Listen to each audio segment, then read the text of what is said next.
목탁 삼성에 맞춰 잠시 입정이 있겠습니다.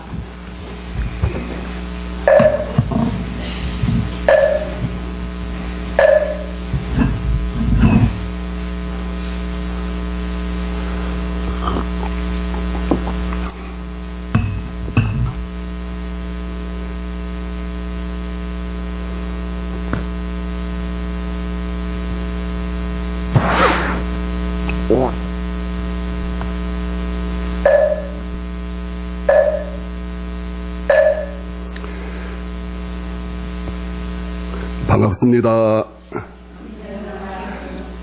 참 훌륭하십니다.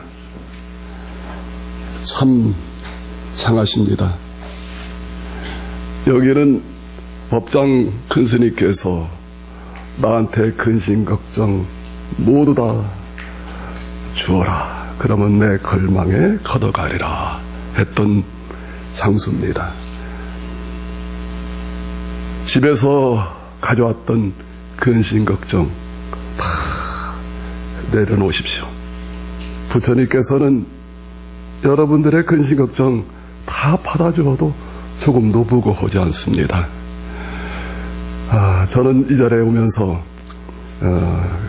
법장 큰스님의 원력을 깊이 생각하면서 왔습니다. 평소 존경하는 어른이 주석하시던 곳에 간다는 설레임이 있었습니다. 그리고 또 존경하는 도신 주스님께서 큰 스님의 유지를 잘 받들어서 훌륭하게 사찰을 번창시키고 있는 모습이 정말 아름답습니다. 여러분들 삶이 행복합니까? 대단합니다. 대개들 삶이 불행하다고들 얘기합니다. 거의가 그렇습니다. 그래서 오죽하면 부처님께서는 우리가 살아가는 이 세상은 사바세계다 하셨습니다. 사바란 잘 참고 견딜 줄 아는 사람이 행복하게 살 수 있는 세계란 뜻입니다. 이 세상은 너무 부딪힘이 많습니다. 너무 걸림이 많습니다. 그래서 참고 견딜 줄 모르면은 괴롭고 고통스러운 세상입니다. 그렇다면 그 고통의 원인은 무엇일까요? 그것에 대한 고사가 있습니다. 히말라야 산맥에서 수행하던 한 수행자가 있었습니다. 집도 없고 절도 없고 넓고 평평한 바위가 그 사람이 거하는 곳이었습니다. 비바람도 그대로 맞으면서 열심히 정진을 했습니다. 어느 날 도반 하나가 힌두교 성자인 바가바드 기타를 보내왔습니다. 이 수행자가 그토록 보기를 원했던 바가바드 기타를 보면서 행복에 취했습니다. 밤새 그 책을 읽었습니다. 그러다가 깜빡 졸았어요. 그리고 눈을 번쩍 뜨니까 이게 웬일입니까? 그 사이에 칠한 놈이 이 소중한 책을 쏠아버린 거예요.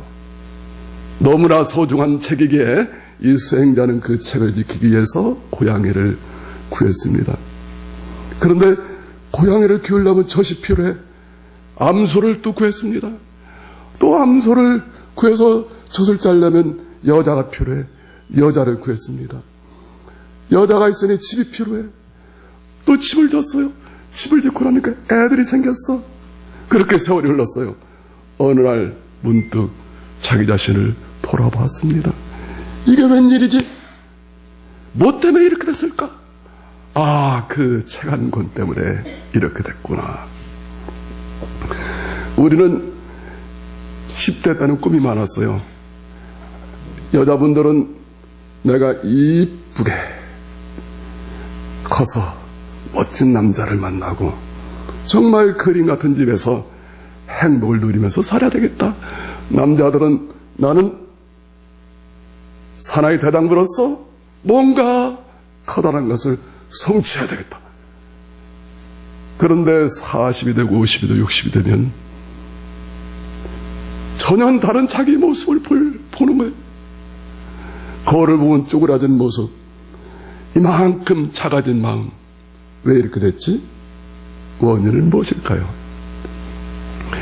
저도 역시 마찬가지입니다.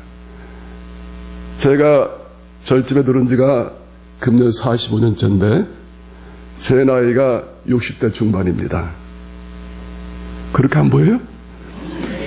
어떤 사람들은 저보고 저기 약간 뭐를 좀 집어넣어서 50대 초반으로 보는 사람도 있어요. 제가 60대 중반쯤 돼요. 17살쯤 고등학교 1학년 때 책가방 들고 교복 입고 교모 쓰고 장선을 타고 어느 날 절에 입산을 했어요.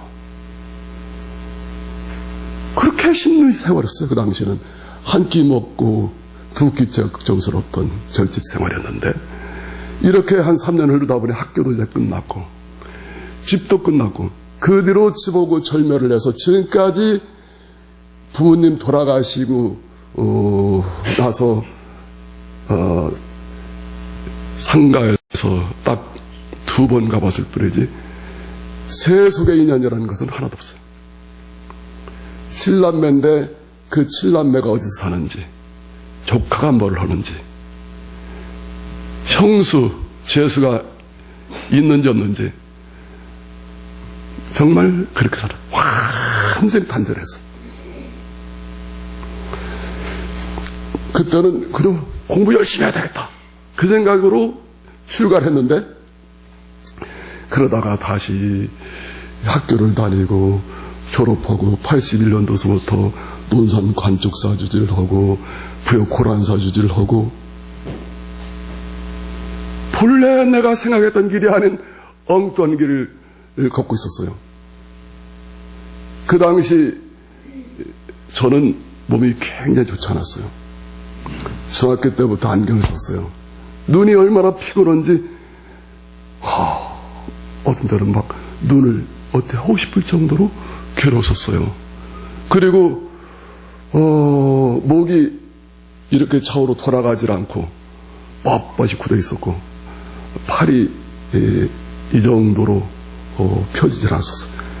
군대에 있을 때 제가 부상을 당했었는데 그 후유증이었던 모양이에요. 그래서 그 주지를 하다 보니 주지 재미에 그런 것도 그냥 넘어갔어. 그러다가 주지를 딱 끝나고 내가 뭐 때문에 이렇게 사는 거지? 몸뚱이는 천비호하게 돼 있고 나를 한번 돌아보자. 그래서 생식을 시작했어요. 8년을 생식을 하고 선방을 다녔습니다. 어느 결제 때 해남 대흥사에서 정진하게 됐는데 같이 정진한 도반이 개심사 동덕스님도 같이 있었어요. 어느 날 톡 앉아있는데 제 입에 이만큼도 붙임도 덜 안 덥습니다. 앞에 벽이 없어지고 좌우 벽이 없어지고 호응도 없어지고 내가 예수님들 개송이라든가 어를 읽다 보면 이론상이 나오잖아요. 저는 그걸 봤어요. 그러고 나서 평생 고통스러웠던 안경 벗고 제 몸에 변화가 생겼어요. 온 머리가 부서지는 막 우두두두둑 하고 받쳐지는 변화, 이 뼈 마디마디가 새로 맞춰지는 변화. 그리고 그때부터 지금까지 굉장히 건강하게 삽니다. 그때 그 전에 내가 어떻게 살았느냐면은 나는 40 이상을 못 살아. 내가 입버릇 처럼 얘기해요. 나는 40 이상을 못 살아. 40 이전에 죽기 전에 열심히 살아야지. 그래서 주저하면서 포교도 열심히 했어요. 열심히 했습니다. 그러고 나서 내 몸에 변화가 생기고 지금은 60대 중반이 됐으니 본전의 이자까지 내가 얻은 거예요. 그 다음부터는 정말 세상이 다르게 보이더라고요. 삶이 기쁘고 여유가 생기고. 그래서 부처님께서 너 자신을 바라보면 불행도 아픔도 사라지느니라 했던 그 말씀을 저는 절절하게 느낍니다. 그 당시 얼마나 고통스러웠으면은 그때 주지를 하다 보니 좋은 절 주지였었어요. 그리고 관tuk사 주지할 때는 저 군법당에서 군법사들이 오면 30년 전에 내가 100만 원 시주하는 것도 그냥 별로 어렵지 않겠었어요. 그러니 주머니가 좀 두둑했죠. 내가 그 두둑한 주머니를 젊은 혈기에 그냥 기분 좋게 살았으면 아마 타락할 대로 타락할 수도 있었을 거예요. 그런데 부처님께서 너 이놈 복을 너무 쓰지 마라. 나한테 경책을 한 거예요.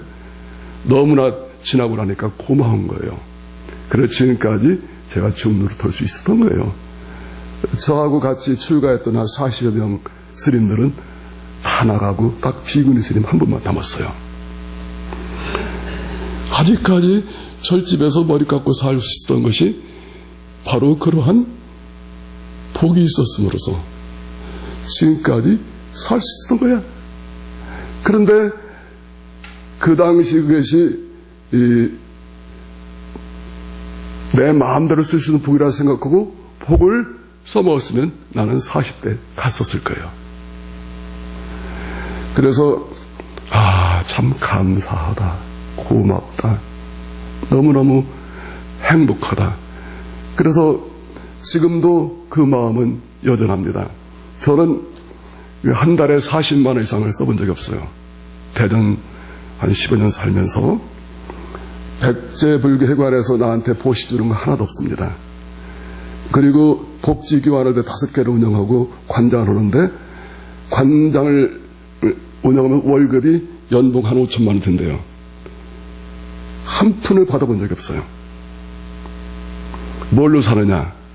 아는 지인들이 스님 용돈 어세 헌 그 돈을 모아서 복지관 후원도 하고 내가 지금까지도 아주 걱정 없이 살고 있어요. 그래서 누구한테 아쉬운 소리 않고 이렇게 살 수 있는 것이 너무너무 행복한 거예요. 그 당시에 내가 그 깨침이 없었더라면 내가 갑 사주지도 했고 고란 사주지도 했고 관투 사주지도 했고 아이고 내 삶이 이게 뭐야? 아마 화병이 나서 갈 수도 있을 거야. 그런데 이 생활이 고맙고 감사할 뿐인 거예요. 그때 그 깨침이 없었으면 나는 어떻게 됐을까? 그래서 나는 이자까지 받으면서 참 잘 살고 있구나. 감사합니다. 그 인생이라는 것은 항상 근본을 돌아보고 다시 생각해야 됩니다. 그렇지 않고 현재 내 삶에 매달리다 보면은 겉모습의 삶에 매달리다 보면은 해이하고 불평하고 괴로워하고 그러다가 병이 나고 그러다가 죽는 거예요. 얼마나 허망합니까? 그 근본을 딱 들여다보면 인생은 그처럼 행복할 수 없고 그처럼 기쁠 수가 없어요.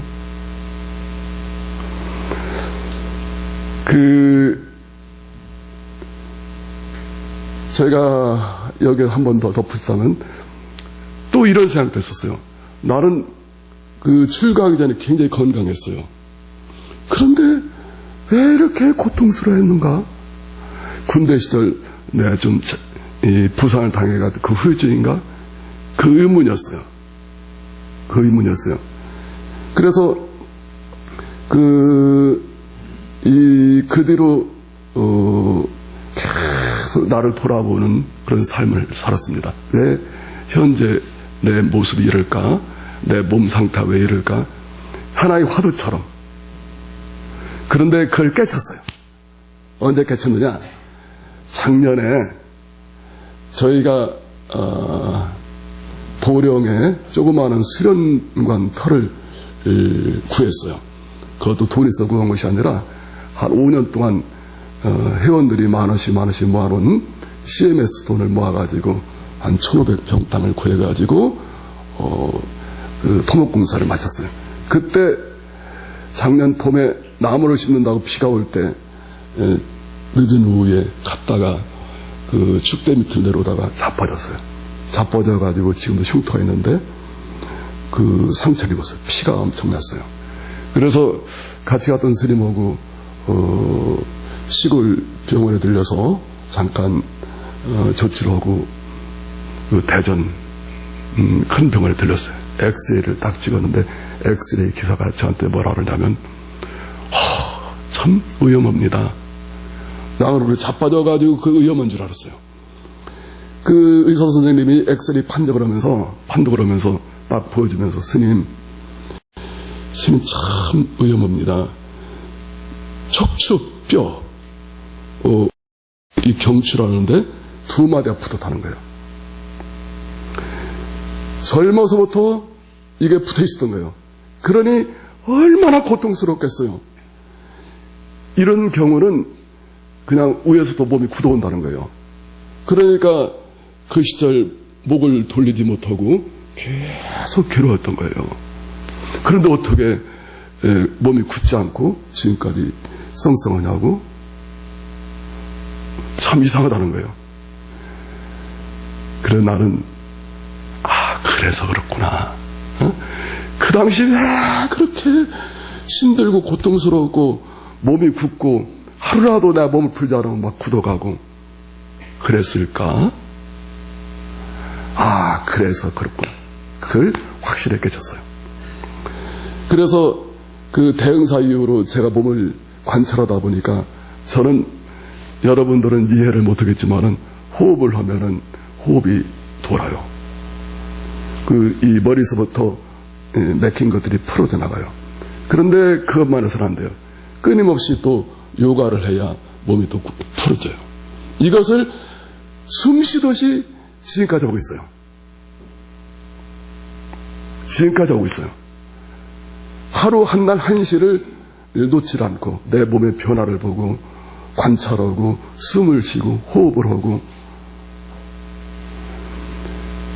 그래서 내가 지금까지 살아온 것이고 또 그래서 내 삶이 부처님 가르침 속에 조금이라도 충실한 삶이 될 수 있었던 것이다.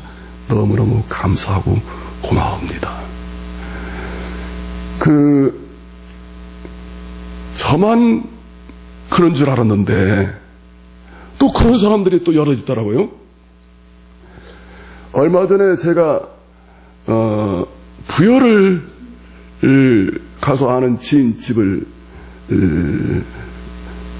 걸어가는데 어떤 거사 하나가 오더니 갑자기 큰 스님 오면서 길바닥에서 나한테 삼배를 하더라고요. 깜짝 놀랐어요. 웬 거사 와갖고 나한테 사람들이 막 다니는 길바닥에서 삼배를 할까? 지금까지 한 얘기, 앞으로 하는 얘기는 조금도 가감이 없습니다. 그저 남 얘기도 아니고 보탠 얘기도 아니에요. 그대로 하는 얘기. 가만히 보니까 아는 거사라. 그 거사가 어떤 거사냐? 단청하는 유병팔이라는 분인데 갑사주지를 할 때 갑사 강당을 이전하고 단청을 할 때 했었어요. 그런데 그때 그 유병팔 씨가 단청을 잘해 평소도 잘합니다. 그래서 부탁을 했어요. 단청 좀 해달라고 그러니까 그분이 못한다고 하는 거예요. 아니 왜 못하냐고? 그러니까 스님 쳐보세요 하면서 목을 돌리는데 목을 못 돌리는 거예요. 택시도 제대로 못타. 이렇게 구부리질 못해서. 저 오늘 서울대 병원 갑니다. 이런저런 병원을 다녀보니까 하나같이 못 고친다고 합니다. 그저 이게 좀 더 진전되면은 누워있다가 그냥 가는 수밖에 없답니다. 마지막으로 서울대병원 가가지고 진단을 받고 한번 조치를 취하려고 합니다. 그러니 제가 어떻게 단청을 합니까? 그래도 제가 간곡히 부탁했어요. 그래도 한번 해봐라. 부처님 가필한 게 있다. 서울대병원에 갔다 오면서 다른 데 진단 받은 거와 같습니다. 오래 못 산답니다. 하지만 내가 간곡히 부탁해서 또 단청을 하기 시작했습니다. 그때 이 백중 때라 제가 백중 기도를 하고 해양할 때인데 그때 백중 때 갑사에 한 1200명 정도 신도들이 와요. 그때 신도들이 많았습니다. 그 밖에 궤불을 걸고 기도를 하고 했는데 그 궤불을 그 유병팔이라는 분이 만드는 궤불이에요. 본래 갑사에는 문화재 보물 궤불이 있는데 그 문화재 보물 궤불을 피기가 어려워서 부여에서 빌려와가지고 그 궤불을 피고 했는데 다 행사 끝나고 다음날 유병팔 씨가 위에서 단차로 있는데 제자들하고 그 잠깐 내려오라고 어저께 그 단청 잘해준 그 궤불을 피고 행사를 잘 마쳤다고 그리고 한담을 나누고 다시 올라가서 그 단청을 하는데 나는 그 사이에 앞마당에 가서 잠깐 포행을 하는데 뭔가 뿡 떨어지는 소리를 하는 거예요. 높이가 갑사 언제 가보시면은 그 앞에 루각이 있는데 요 정도로 될 거예요. 그리고 그 밑에는 엄청난 더 높지만은 그 옆에 측면으로 떨어졌어요. 그쪽으로는 돌 난간이 쭉 나와져 있는데 중간에 그 오사마리 해가지고 거기서 서가지고 단청하다가 그 사이에 뚝 떨어진 거야. 그러니까 거기 같이 오던 분들이 아이고 우리 선생님이 떨어졌다고. 딱 가보니까 돌 위에 그냥 떨어진 거예요. 높이가 저 정도에서 뚝 떨어졌으니 이건 썩을 리가 없잖아요. 목은 거의 그야말로 못 움직일 정도의 그 망가진 목이고 딱 가보니까 기절했어요. 기절했는데 마치 개구리가 푸르 떨잖아요. 기절하면 그것처럼 푸르 떠는 거예요. 암담한 거예요. 이걸 어떻게 하지? 방법이 안 나와요. 119에 연락해갖고 병원에 갔어요. 그래서 저는 그 일을 마무리하고 병원에 갔는데 이제 참 심각한 일만 남았구나. 딱 입원실을 들어갔는데 이게 웬일이에요. 그 양반이 그 침대 위에 딱 서가지고 모서리에서 딱 그 모서리 잡고 서가지고 나를 반기는 거예요. 스님 어서 오세요. 깜짝 놀랐고 어떻게 된 일이요? 스님 저는 관세음보살을 봤습니다. 관세음보살을 봤습니다. 아니 그게 무슨 소리입니까? 제가 그 난간 그 사이로 떨어지는 0.001초 사이에 법복을 입은 머리를 딴 아주 청아한 아가씨가 제 손목을 탁 잡는 거예요. 그 순간 마음이 너무 평안하더라는 거예요. 그대로 기억이 안 나는데 저 지금 아무렇지도 않습니다. 그리고 저 보세요 하면서 목을 누르는데 목도 마음대로 돌아가는 거예요.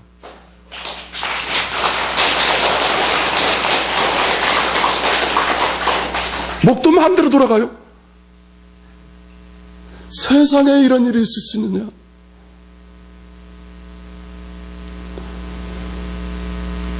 그 유병팔 씨가 평생 동안 수많은 부처님 모시는 전각에 정성을 다한 단청을 했어요.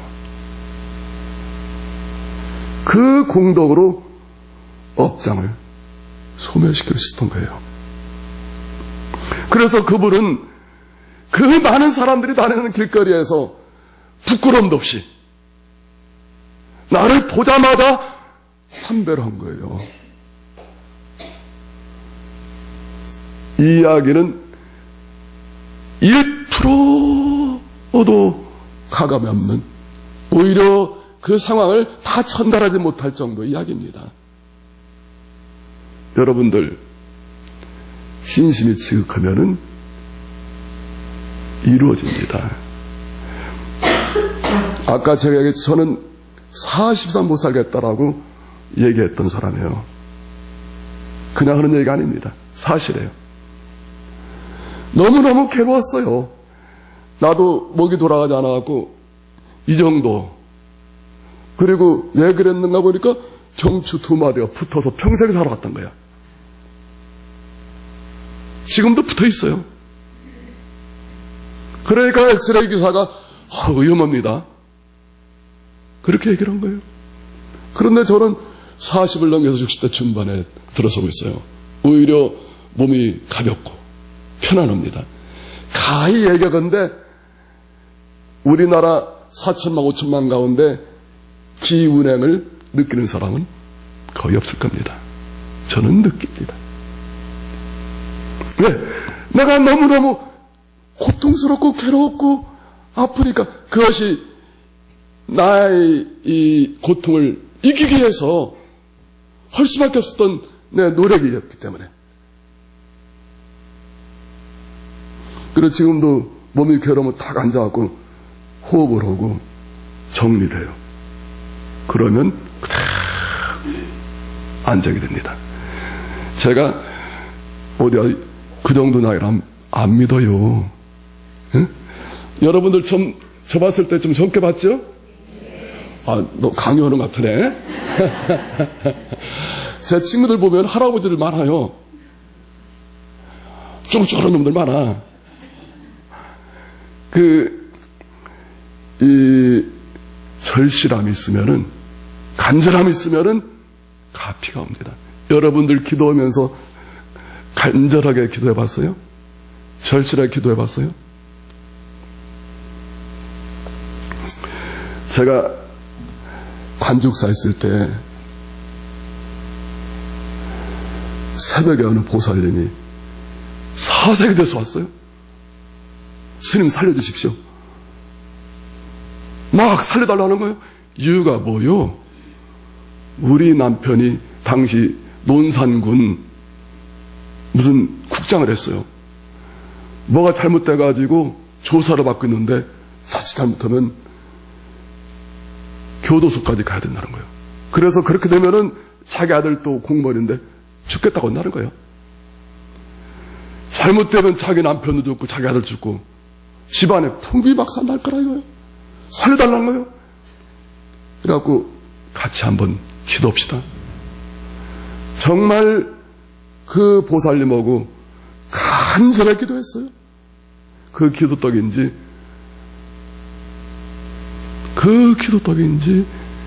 어려움이 해결됐어요. 그래서 고란사 있을 때까지도 그 보살님과 따님과 사이가 정말 열심히 왔는데 그 뒤로는 잘 안 오는 거 보니까 좀 어떻게 됐는지 안 됐는지 모르겠어. 간절함은 이루어집니다. 간절함은 이루어지는 거예요.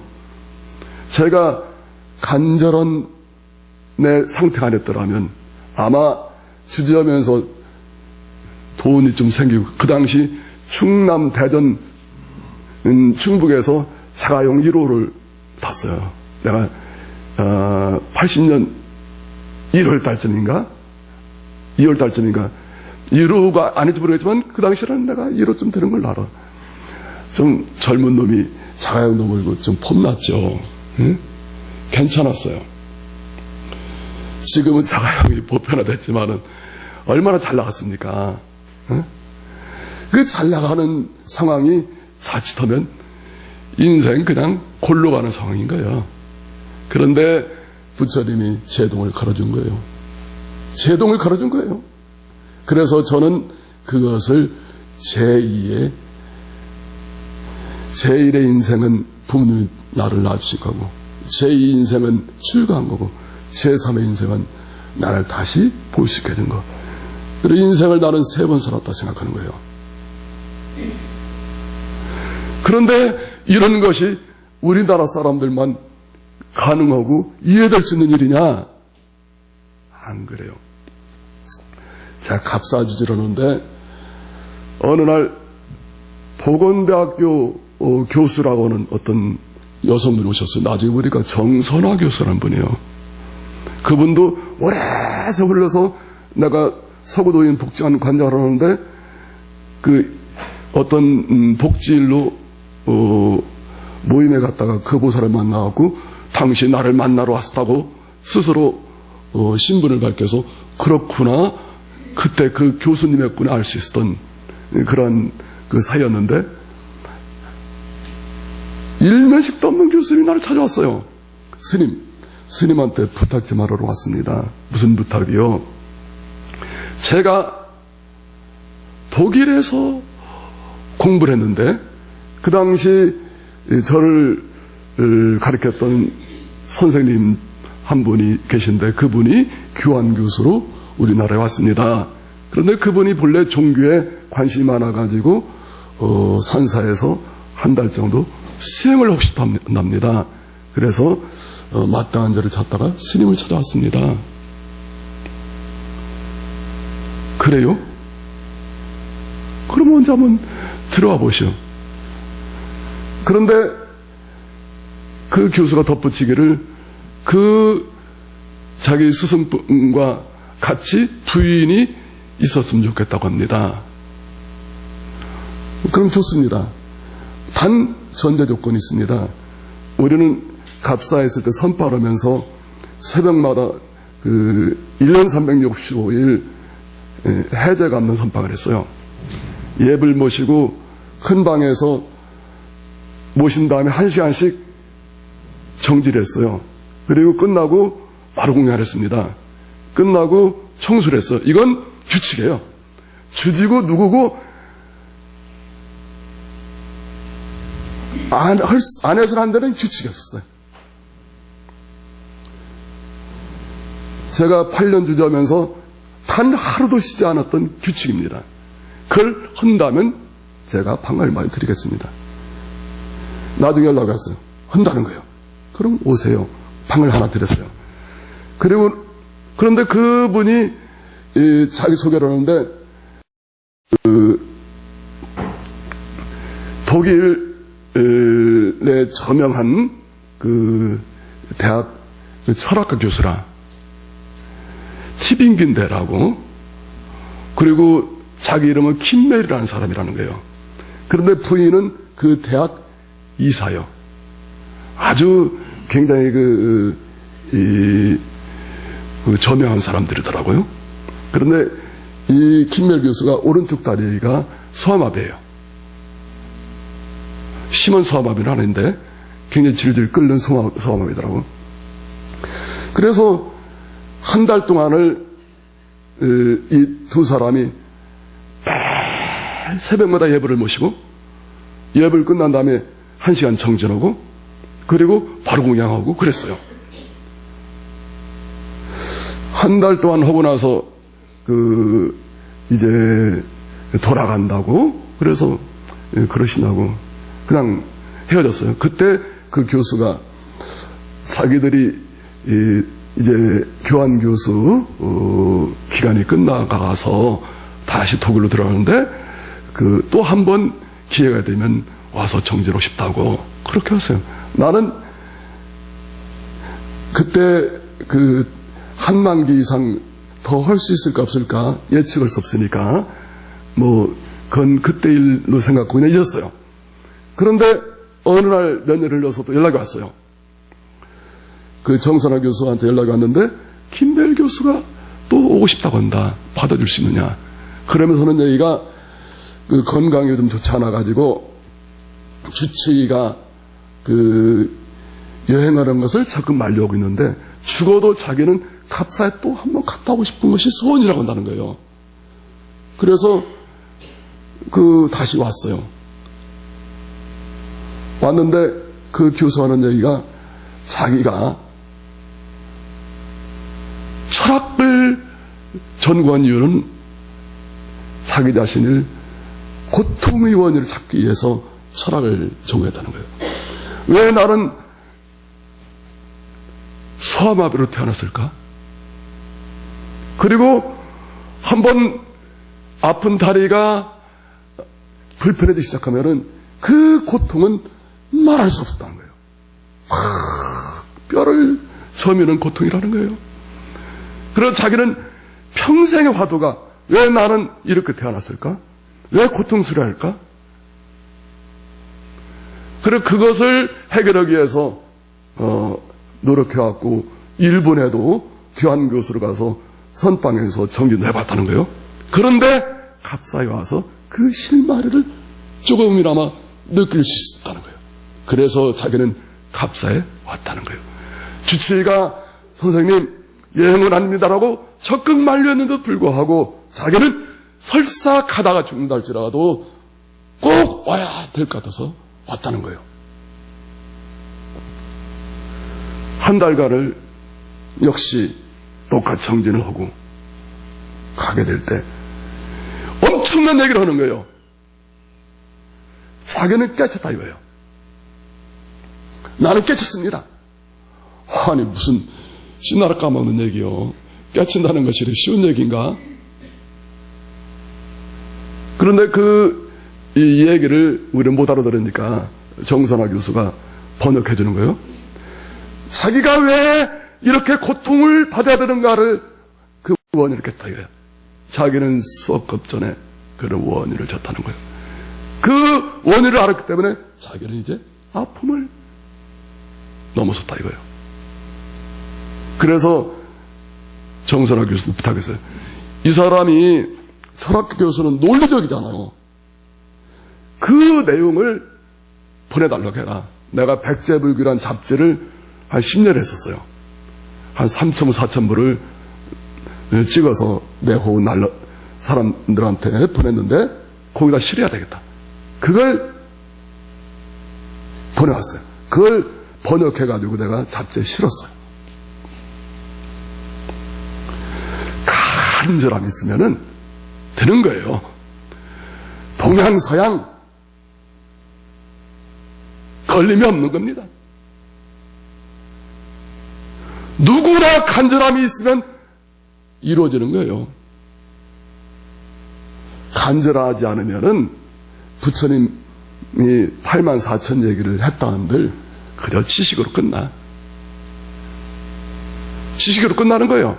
여러분들 세상이 왜 이렇게 시끄럽습니까?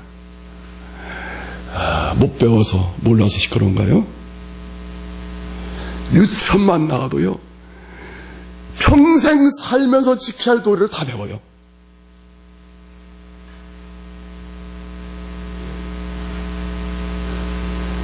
유천만 나온 사람이라 할지라도 평생 세상을 살면서 지켜야 될 도덕 이치를 다 배웠어요. 알아요. 그런데 지금 대학 안 나온 사람이 어디 있어요? 드물잖아요. 다 많이 배웠어요. 그런데도 더 세상이 시끄러운 이유는 이기심이 팍 승하기 때문에 그런 거예요. 자기 자신에 대한 근본을 돌아보는 간절함이 없기 때문에 그런 거예요. 돈에 그저 눈이 멀고 명예에 눈이 멀고 응? 그러다 보니 약삭 빨려지고 겉모습만 치장하며 살다 보니 세상이 시끄러운 거예요.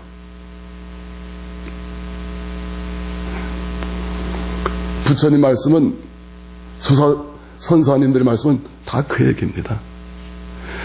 간절하게 너를 봐라.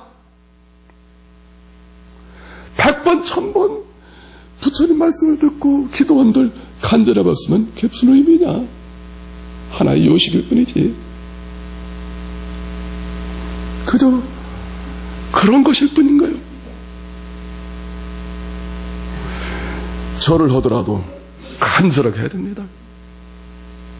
기도를 하더라도 간절하게 해야 됩니다. 저는 제 얘기 자주 죄송합니다. 난 기도 자주 하는데 기도할 때는 목숨 걸고 해요. 정말 목숨 걸고 합니다. 이 순간 이 자리에 죽어도 좋아. 그 기도를 끝나고 나면 내 장삼이 다 젖어서 그냥 물로 짜야 돼요. 이 순간이라도 간절하자. 이 순간이라도 모든 걸 다 바쳐보자. 그래야 본전이라도 하지. 예?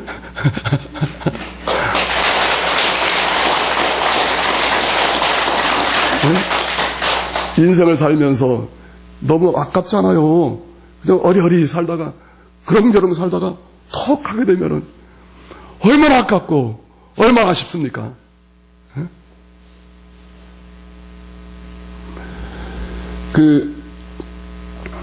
제가 얼마 전에 사바타 도요란 일본 할머니가 지은 약해지지 말은 시집을 사서 읽은 적이 있어요. 이 사바타 도요 할머니는 92살 때 시를 배우기 시작해서 99살 때 시집을 냈는데 자기가 죽으면은 장례 비용으로 쓸 100만 원, 그러니까 이 할머니한테 전 재산이야. 털털 털어가지고 책을 냈어. 그런데 이 책이 100만 부가 팔렸다는 거예요. 베스트셀러가 된 거예요. 99살 먹은 할머니가 지은 시집이 100만 부가 팔렸어. 그 할머니가 쓴 시집 약해지지 마에 나오는 서시 제가 한번 읽어볼게요. 자, 눈 감아보세요. 감상을 제대로 해야 그 맛이 나옵니다. 자기 불행하다며 한숨 쉬지 마. 햇살과 산들바람은 한쪽 편만 들지 않아. 꿈은 평등하게 꿀 수 있는 거야. 난 괴로운 일도 있었지만 살아있어서 좋았어. 너도 약해지지 마. 99살 할머니가 자기 인생이 모든 걸 녹여서 이 글 속에 집어넣은 겁니다. 세상 사람들은 나는 불행해. 내가 살아온 인생을 돌이켜보면 책을 100권을 써도 부족할 거야. 저놈의 인간 만났고 내 인생 다 버려버렸어. 저놈의 자식 때문에 내가 희생하고 있어. 다 남 탓으로만 돌리고 있어. 자기 인연 돼가지고 만나고 그리고 낳고 키우고 살아가는데 뭐 자기 탓은 하나도 없어. 남 탓이야. 그러다 보니 나는 세상에 제일 불행한 것 같아. 내가 살아온 삶을 책으로 엮으면 100번도 부족해. 열이면 열, 100이면 100 물어봐요. 다 그러지. 안 그런 분 있어요? 내가 제일 불행하게 살아온 것 같지. 이 할머니는 그 시골 마을에서 태어났는데 집안이 어려서는 부유했어요. 쌀가게를 해가지고 아버지가 부자였습니다. 그런데 10살 되던 쯤 해가지고 아버지 사업이 망했어요. 그래가지고 다니던 학교도 그만두고 여관에서 심부름하고 식당에서 심부름하는 그런 생활하다가 20대 때 남자를 만나 결혼을 했어요. 그런데 결혼 생활이 불행해서 얼마 후에 이혼을 했습니다. 그리고 30대 때 요리사로 하는 남편을 만났어요. 그래가지고 아들 하나를 뒀어. 그런데 남편도 한 80대 때 죽었어요. 그런데 이 할머니는 집안이 원체 어려우니까 집안을 좀 돕기 위해서 바느질을 시작했는데 평생 동안 바느질하며 살았어요. 어느 날 문득 인생이 뭔가 그래도 뭔가 나를 돌이켜볼 수 있는 그런 것들 한번 해봐야 되겠어서 시를 배운 거예요. 92살에. 용기 대단하죠. 92살에 시를 배운 거예요. 그리고 나서 99살에 시집을 낸 거예요. 99살에 시집 낸 것이 베스트셀러가 돼버렸어. 이 할머니는 인생을 2번 산 거야. 멋지게. 여러분들은 인생을 한 번만 살 거예요? 기왕 사는 거 또 한 번 인생 바꿔봐. 멋지게, 아름답게, 생기 있게. 내일 가면 어떻습니까? 오늘 이 순간 멋지게 내 삶을 한번 또 만들어 보는 거예요. 그것이 내가 이 세상에 나온 이유입니다. 그 임재 스님이 그랬죠. 수초 잡조고 입척에 지나라. 있는 자리에서 주인이 되라. 거기에 진리가 있나니. 그런데 우리는 주인 노릇을 못해. 항상 객입니다. 누군가의 나. 뭐 때문에 있어? 저놈 때문에. 항상 객으로 자기 자신을 살아갑니다. 내가 주인이 딱 돼봐. 그러면 이 세상의 모든 것은 나로부터 이루어지는 거예요. 그래서 내가 젊어서 독서를 참 많이 했어. 그래서 독선 중에 겨울옥이라는 사람이 쓴 25시라는 책을 내가 지금도 기억을 하는데 거기에 이런 멋진 대목이 있더라고요. 나는 우주의 주인공이다. 내가 있음으로써 이 우주도 있는 것이지, 내가 없으면 우주가 있어요. 내가 있으므로 남편도 있고, 내가 있으므로 부인도 있고, 내가 있으므로 자식도 있고, 이웃도 있고, 친구도 있고, 사회도 있고, 국가도 있고, 인간도 있는 거지. 내가 없으면 어디 우주가 어디 있으며, 국가가 어디 있으며, 이웃이 어디 있으며, 남편이 어디 있으며, 자식이 어디 있어요? 고로 나는 우주의 주인공인 거예요. 최고 가는 주인공입니다. 이 우주 하나밖에 없는 주인공. 얼마나 소중합니까? 너무너무 소중합니다. 그런데 우리는 자기가 주인공인 걸 몰라. 얼마나 불행한 인생입니까?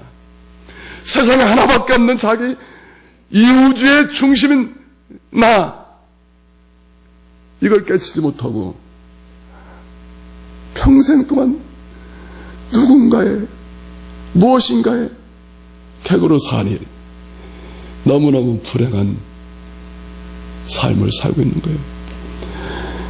이 사바타 도요 할머니처럼 친절한 나의 삶을 이 시라는 걸 통해서, 이 시랑을 통해서 자기 불행하다며 한숨 짓지 마.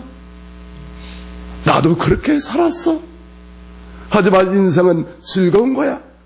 행복한 거야. 지금 이 순간에 즐거움을 느껴봐. 응? 이것이 우리가 이 세상에 나온 이유입니다. 이걸 깨치라고 부처님께서는 84,000경전을 설한 거예요. 그런데 이것은 이론만으로 되는 것이 아닙니다. 듣는 것만으로 되는 것이 아닙니다. 간절함이 있어야 됩니다. 절실함이 있어야 됩니다. 자기 속에 나를 볼 줄 알아야 됩니다. 그때 비로소 나는 정말 나다운 내가 되는 것이고, 불행한 게 어디 있어? 보이는 것이 다 행복해요. 기뻐요. 하루가 지나면 너무나 아쉬워요. 시간이 막 부족해. 거기에 무슨 불행이 들어올 여지가 있습니까? 응? 우리는 행복하기 위해서 왔습니다. 정말 아름답게 해서 왔습니다. 그렇게 살다 보면 가는 모습도 아름다워요. 갈 때 모습도 웃음 짓습니다. 우리 진정 인생을 행복하게 살기 위해서 바로 이 자. 누가 행복을 줄 수 없습니다. 내가 행복을 찾아야 되고 가꿔야 되고 만들어야 됩니다. 모두 행복한 삶, 정말 멋진 인생이 되어지기를 기원합니다. 성불하십시오.